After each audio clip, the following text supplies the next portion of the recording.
Warahmatullahi wabarakatuh. Masih sekalian, karena di pertemuan sebelumnya saya tidak dapat mempresentasikan tentang pendahuluan kita untuk metodologi penelitian, maka hari ini saya mengupload sebuah video sebagai pengganti pertemuan tersebut, sebuah video singkat yang akan menjelaskan tentang perkenalan pertama kita terhadap penelitian, kemudian penelitian di bidang TI. Nah, di LMS kita di e-learning itu saya sudah memberikan sebuah diskusi awal ya, untuk menanyakan kepada mahasiswa sekalian apa itu penelitian dan apa bedanya dia dengan proyek. Nah, sebelum kita ke jawaban dari hal tersebut, kita ke konsep dasar penelitian dulu. Jadi penelitian ini erat sekali kaitannya dengan perguruan tinggi ya, karena kegiatan penelitian itu memang seringnya itu dilakukan di lembaga-lembaga penelitian. Di antaranya adalah di perguruan tinggi, lembaga pemerintahan, swasta, dan individu. Jadi tujuan penelitian ini adalah untuk mencari jawaban dari permasalahan yang terjadi pada saat ini. Nah, ini perlu digarisbawahi bahwa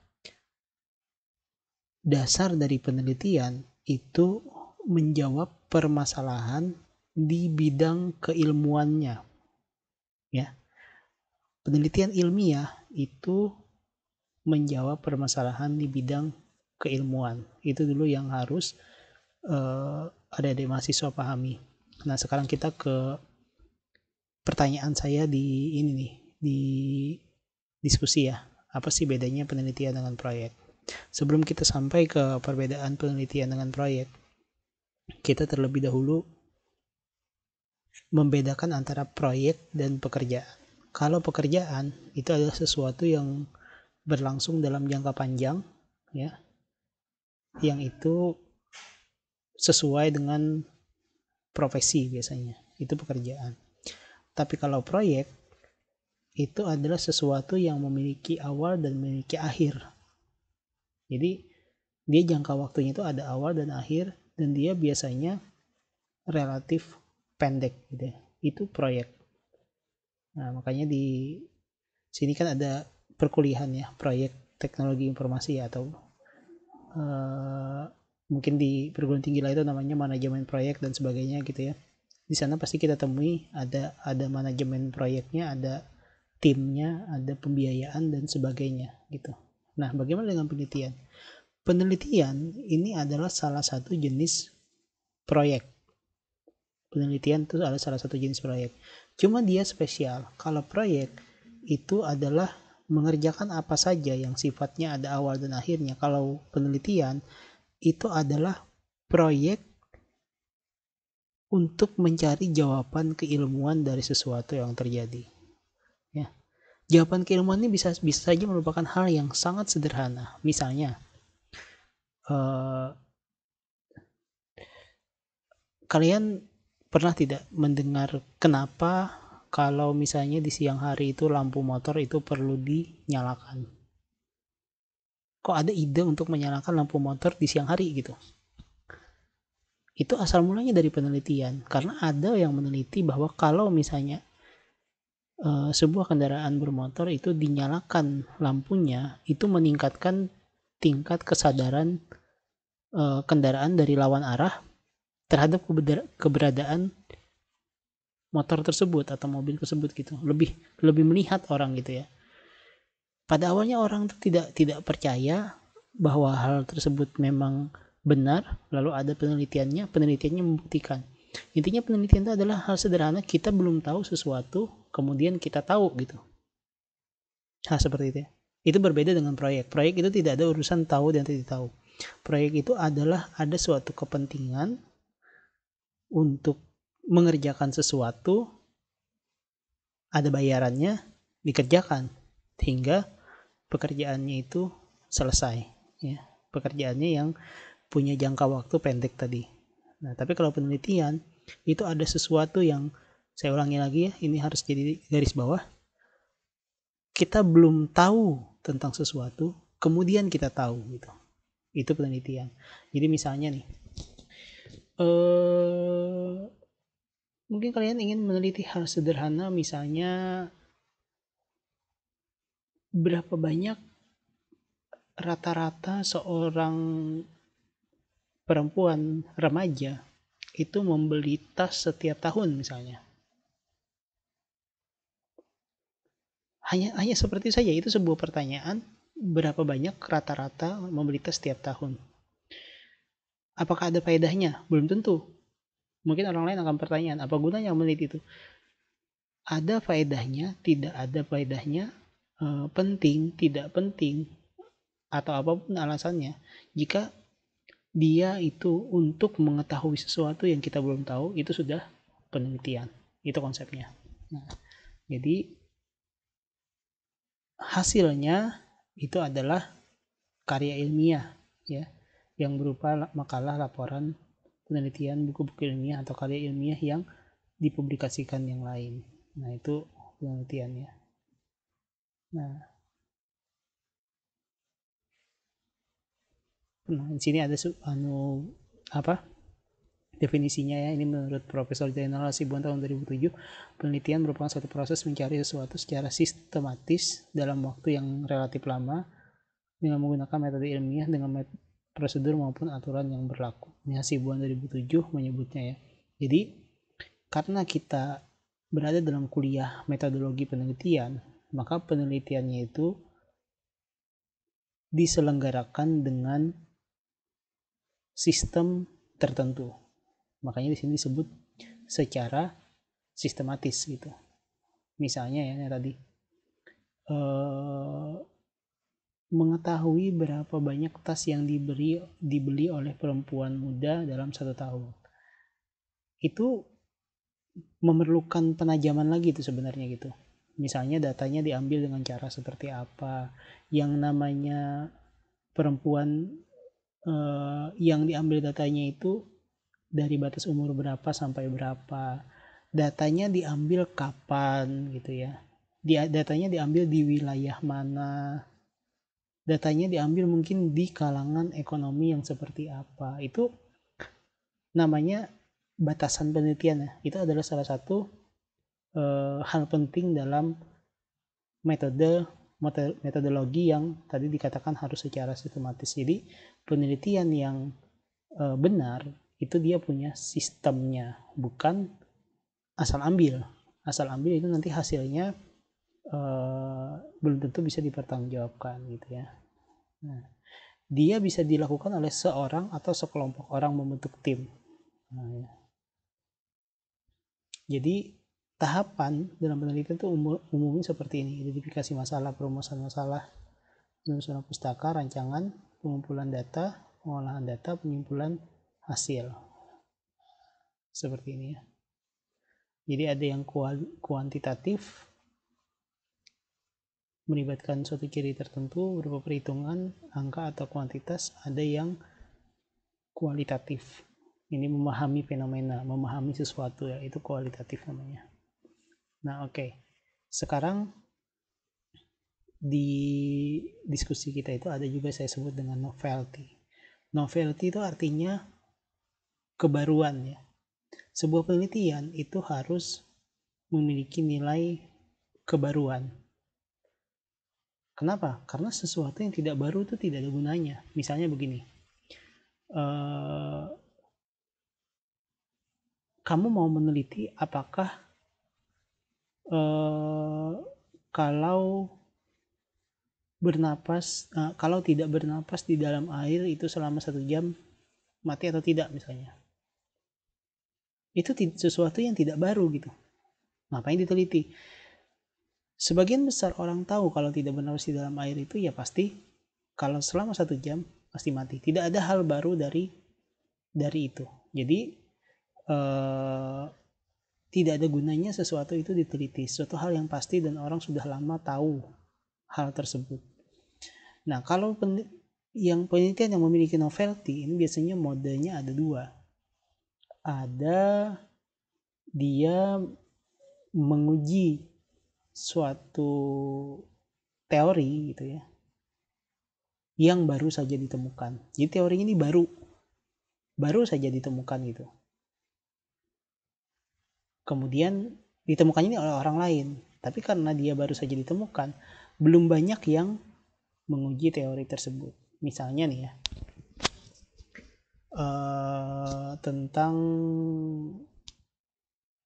lampu motor yang menyala siang hari tadi misalnya. Itu misalnya taruhlah dia tuh hal baru gitu. Kemudian negara kita ini ragu untuk menerapkannya, apakah itu dipakai atau tidak. Nah, maka untuk meyakinkan hal baru tersebut, orang mencoba. Jadi misalnya ada sekelompok peneliti yang mencoba tes dong lampunya dinyalakan dalam 1 tahun, berapa jumlah angka kecelakaan. Kemudian kalau dimatikan di suatu wilayah tersebut gitu ya, berapa angka kecelakaan dibandingkan gitu ya. Selama beberapa hari, kemudian selama beberapa tahun misalnya, kemudian diambil kesimpulan, oh ternyata ada pengaruhnya, oh ternyata tidak ada pengaruhnya misalnya, atau oh ternyata ada pengaruhnya penurunannya sekian persen. Hal itu artinya yang mengajukan idenya orang, kita ngetes itu.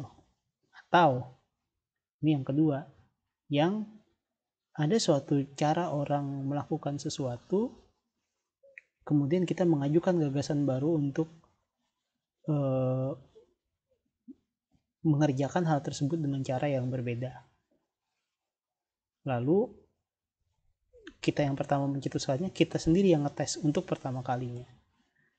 Nah itu juga bisa ya, itu juga novelty namanya. Jadi mencoba sesuatu itu bisa mencoba hal baru, bisa mencetuskan cara baru. Nanti setelah kita misalnya mencetuskan cara baru tersebut, kita publikasikan di jurnal, tulisan ilmiah dan lain-lain, kalau ada yang tertarik, orang lain akan mencoba lagi cara kita tersebut, dan akhirnya juga memberikan kesimpulan, oh benar, ternyata sesuai dengan yang ide yang kita ajukan pertama kali itu. Oh ternyata salah misalnya, peneliti lain mencoba di kondisi yang berbeda, ternyata tidak selalu benar, akhirnya muncul.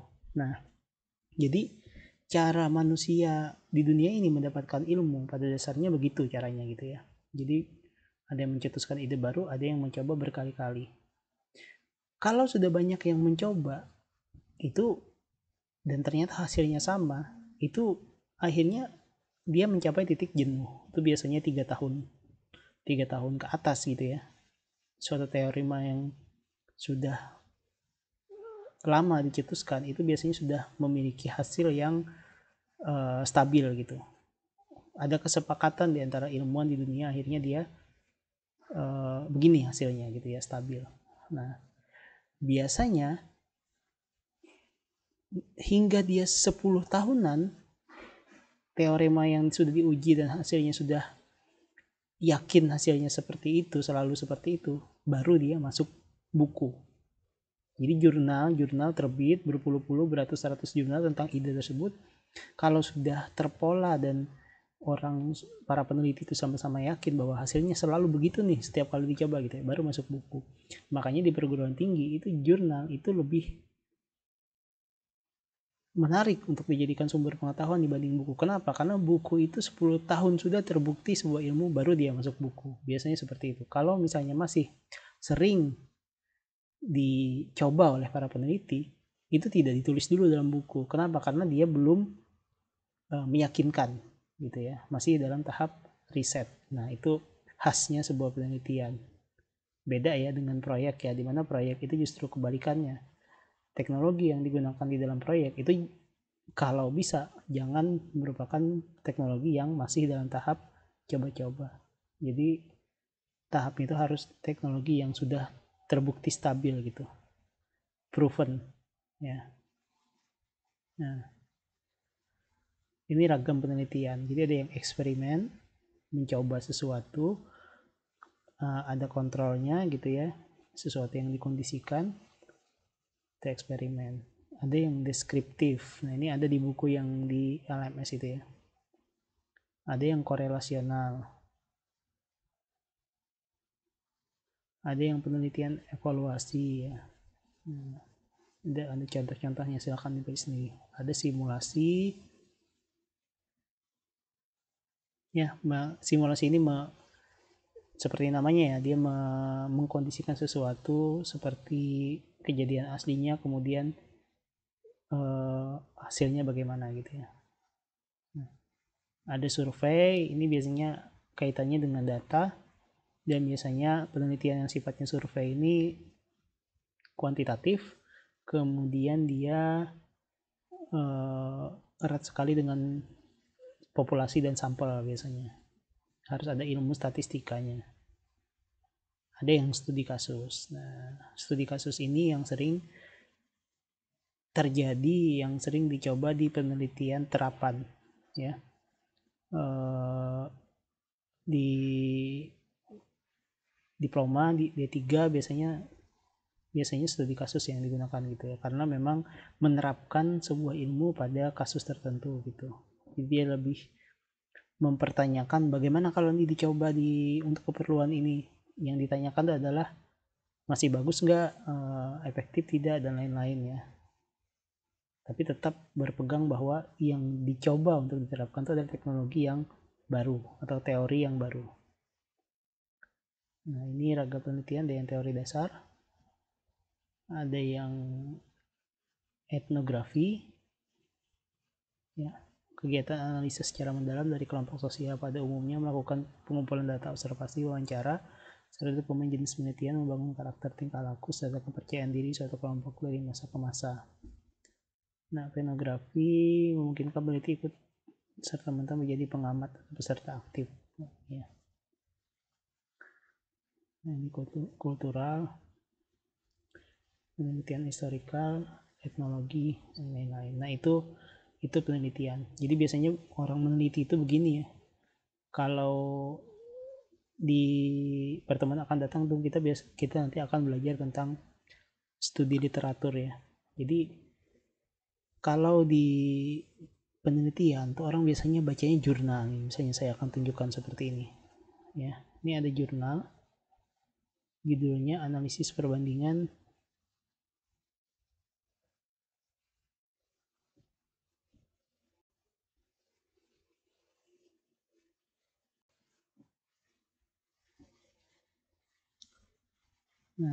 layanan kontainer as a service, studi kasus Docker environment ya. Nah, di sini pertama ya, orang meneliti itu biasanya dia menemukan ketertarikan dulu pertama terhadap suatu bidang itu dulu. Misalnya nih ya, saya tertarik jaringan, saya tertarik jaringan aja gitu ya, tentang jaringan komputer. Terus ketika kita tertarik tentang jaringan tuh kita membaca dulu penelitian tentang jaringan atau buku-buku tentang jaringan dan lain-lain, sehingga ketika kita baca, ini saya langsung kasih tahu aja ininya ya, triknya ya. Biasanya di sebuah, ini kan jurnal nih, jurnal ini kan otomatis ini adalah penelitian orang lain ya, riset orang lain. Di penelitian itu biasanya ada saran di bawah sini. Nah, ini saran. Untuk hasil yang lebih maksimal disarankan untuk menggunakan kontainer yang berada ya, ini typo ini, berada pada cloud secara langsung yang dapat disewa pada penyedia layanan. Agar dapat melihat kinerja angkatan di berbagai serangan, dapat digunakan jenis serangan selain serangan yang telah digunakan pada penelitian ini. Nah, ini artinya apa? Peneliti di penelitian ini itu penasaran dengan hasil 1 dan 2 ini jika dicoba. Tapi dia sendiri belum mencoba gitu. Ya karena belum gitu ya, karena dia keterbatasan waktu, keterbatasan sumber daya dan lain-lain. Dia belum mencoba. Jadi dia menyarankan untuk mencoba ini ya dengan metode yang mirip, tapi 1-2 ini hal bedanya gitu. Udah, kalau kalian misalnya memang tertarik, kalian kan membaca ya satu penelitian nih. Oh, paham gitu ya, kita penelitian apa yang dia lakukan tuh kita paham. Kemudian dia memberi saran seperti ini. Seharusnya kalau misalnya kita mengerti, kita tuh akan memiliki ketertarikan terhadap apa yang dicoba gitu ya. Semacam kayak benar juga ya, gimana ya hasilnya ya kalau ini dicoba ya. Jadi penasaran ini kan, di benak kita seperti itu gitu. Itu kayak orang minum minuman gitu ya, misalnya kayak guys gitu, aku baru coba nih minuman enak, ini Sprite, aku kasih lemon lagi, aku kasih gula merah, enak loh gitu, cobain gitu ya. Ternyata bener enak. kita tertarik lah dengan, oh iya ya ternyata minumannya bisa dicampur-campur seperti ini ya. Terus teman kalian tuh kasih saran, kalau misalnya pakai gula merah aja enak, kalau pakai gula tebu gimana ya? Nah misalnya seperti itu, penasaran kan ya, kita sebagai orang yang sudah tertarik dengan bidang itu tuh penasaran, oh iya ya gimana kalau kita coba. Nah, mencoba sesuatu yang kalian belum tahu itu bakal enak atau tidak, itu sudah penelitian. Ketemulah kita, ketertarikan kita terhadap sebuah judul seperti ini. Terus jurus selanjutnya apa? Kita rumuskan penelitian kita itu, bahwa kita pengen tahu gitu. Misalnya nih, analisis perbandingan kinerja layanan container as a service di kasus Dakar dan Potman dengan percobaan pada cloud secara langsung, misalnya gitu ya. Udah beda tuh dengan judul seperti ini. Jadi kita ketemu judul, ketemu ketertarikan. Setelah sampai pada judul tersebut, apa harus selanjutnya yang kita cari? Kita membaca lagi. Nah, itu yang namanya studi literatur. Nanti akan kita pelajari di pertemuan berikutnya ya. Jadi kita studi literatur. Di situ kita akan ketemu bahwa oh ternyata percobaan secara cloud tuh udah banyak ya yang mencoba ya, misalnya. Baru kita tahu gitu ya. Kita mengira ini belum dicoba, ternyata banyak yang mencoba. Tapi dengan banyak yang mencoba itu kita lihat dulu hasilnya. Oh ternyata cenderung berhasil nih gini-gini. Kita membekali diri dulu dengan persenjataan yang lebih banyak, itu namanya studi literatur.